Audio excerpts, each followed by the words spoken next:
Salah satu contoh dari Siliata adalah paramecium. Makanan Siliata sendiri berupa bakteri dan serpihan bahan organik. Siliata menggunakan rambut getar di sekitar corong mulut untuk mendorong makanan agar masuk ke dalam sitostoma. Kumpulan makanan dari sitostoma kemudian masuk ke sitofaring. Makanan dari sitofaring akan masuk ke sitoplasma dan membentuk vakuola makanan. Vakuola makanan akan bergabung dengan lisosom yang menghasilkan enzim pencernaan makanan. Pada saat makanan dicerna, vakuola makanan bergerak dari bagian anterior atau depan ke bagian posterior atau belakang. Sari makanan hasil pencernaan yang berasal dari vakuola makanan masuk ke sitoplasma secara difusi. Sementara sisa-sisa makanan yang tidak tercerna akan dilepaskan keluar sel melalui lubang anus atau pori-pori membran. Reproduksi aseksual pada Siliata terjadi melalui pembelahan biner. Pembelahan biner ini diawali dengan pembelahan makronukleus. Makronukleus kemudian memanjang dan membelah menjadi dua. Pada pembelahan biner ini tidak terjadi pembelahan secara mitosis. Selanjutnya, sitoplasma membelah secara transversal atau membujur sehingga dihasilkan dua sel anakan.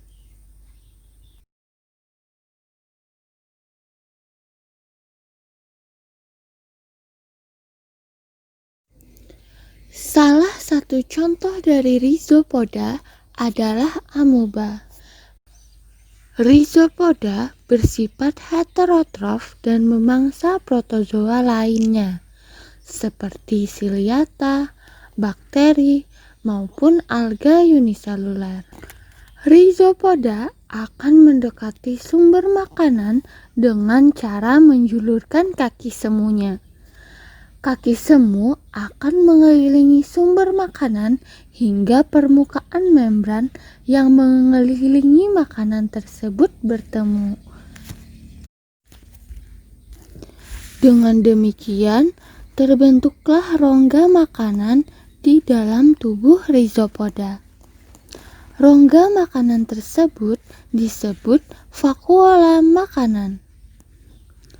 Vakuola makanan akan mencerna makanan di dalamnya sambil beredar di sitoplasma. Sari makanan hasil pencernaan akan masuk ke sitoplasma secara difusi. Sedangkan sisa-sisa makanan yang tidak tercerna dan berbentuk padat tetap berada di dalam vakuola. Vakuola yang berisi sisa-sisa makanan padat bergerak ke tepi sel. Sesampainya di tepi sel, membran vakuola akan pecah sehingga makanan padat dapat dikeluarkan dari tubuh. Sementara makanan yang berbentuk cair akan diatur oleh vakuola kontraktil, yaitu dengan cara berdenyut atau mengembang mengempis untuk memompa cairan keluar dari sel.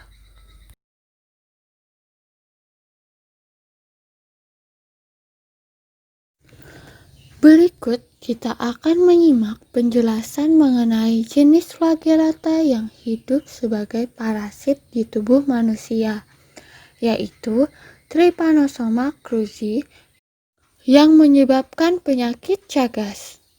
Siklus hidupnya diawali dari serangga Triatoma yang telah terinfeksi Trypanosoma cruzi dan menggigit manusia.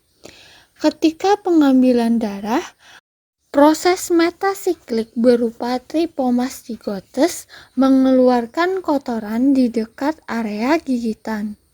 Bentuk ini merupakan bentuk motil dari trypanosoma.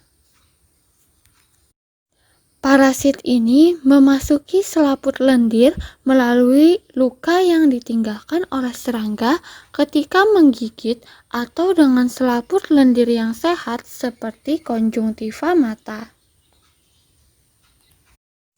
Selanjutnya, tripomastigotes terpisah dan mengambil bentuk amastigotes intraseluler.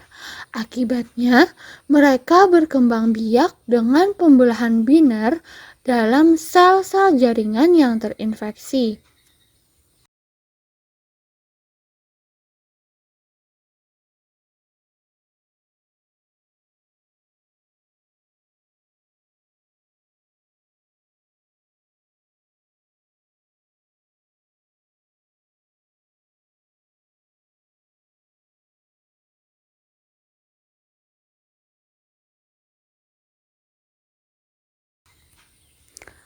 Amastigot intraseluler menginfeksi sel-sel berbagai jaringan, kemudian berkembang biak dan akhirnya meninggalkan sel dan memasuki aliran darah. Selain itu, tripomastigotes dapat menginfeksi sel-sel lain dan berubah menjadi amastigotes intraseluler di tempat infeksi yang baru.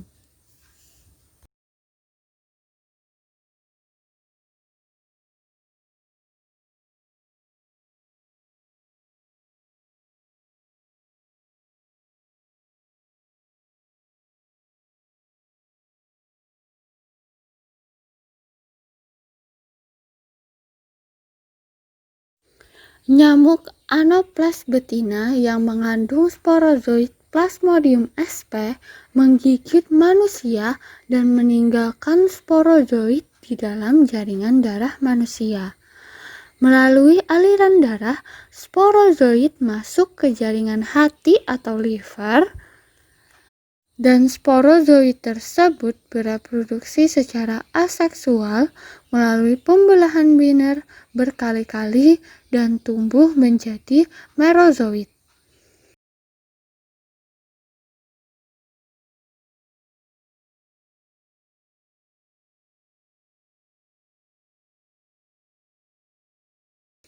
Merozoid menggunakan kompleks apeks atau ujung sel untuk menembus sel darah merah atau eritrosit penderita. Merozoid tumbuh dan bereproduksi aseksual secara berulang-ulang sehingga terdapat banyak merozoid baru. Merozoid baru ini disebut juga tropozoid.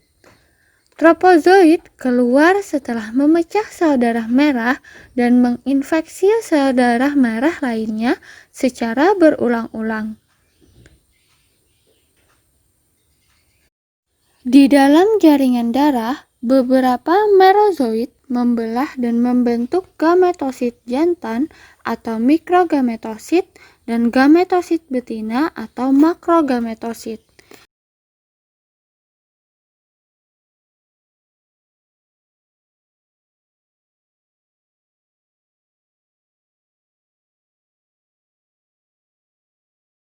Jika nyamuk Anopheles betina lainnya menggigit dan mengisap darah penderita, maka mikrogametosit maupun makrogametosit berpindah dan masuk ke dalam saluran pencernaan nyamuk. Di dalam saluran pencernaan nyamuk, mikrogametosit tumbuh menjadi mikrogamet, sedangkan makrogametosit tumbuh menjadi makrogamet. Mikrogamet dan makrogamet mengalami fertilisasi sehingga terbentuk zigot diploid yang disebut juga ookinet. Peristiwa ini merupakan reproduksi secara seksual. Ookinet masuk ke dalam dinding usus nyamuk membentuk oosista yang berdinding tebal. Di dalam oosista berkembang ribuan sporozoid. Sporozoid akan keluar dari dinding usus dan berpindah ke kelenjar ludah nyamuk. Sporozoid akan mengalami siklus yang sama saat nyamuk menginfeksi orang sehat lainnya.